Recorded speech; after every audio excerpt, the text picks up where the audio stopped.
Schools across the United States are gearing for classes to start back up again this fall, but teacher unions are hotly debating the wisdom behind holding in-person lessons. In many states, the decision behind reopening public schools has largely been left up to individual school districts.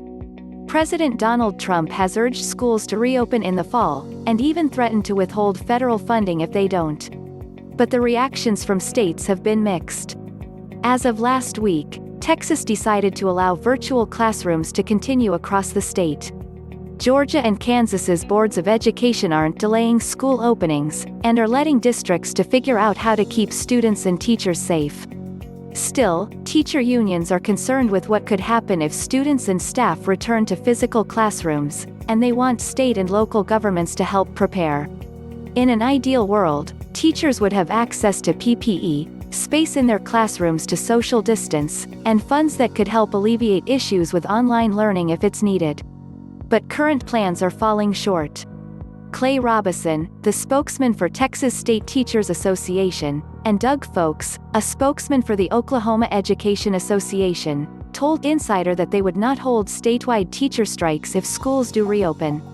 They said strikes are illegal in their states and are often left up to districts themselves, where teachers can better assess their risks and work with local governments to gauge their overall protections.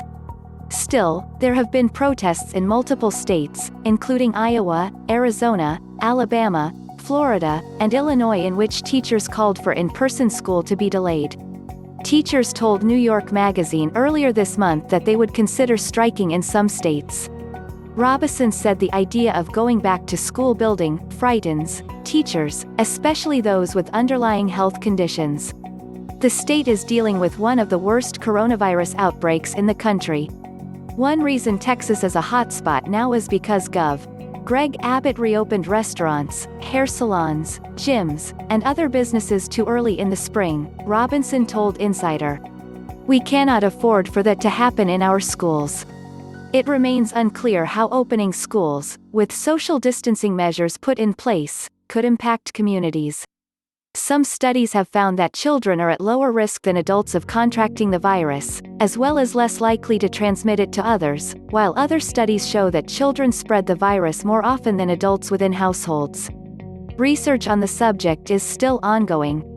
According to Science magazine, more than 20 countries around the world have reopened schools in recent weeks, including Finland, South Africa, and Israel.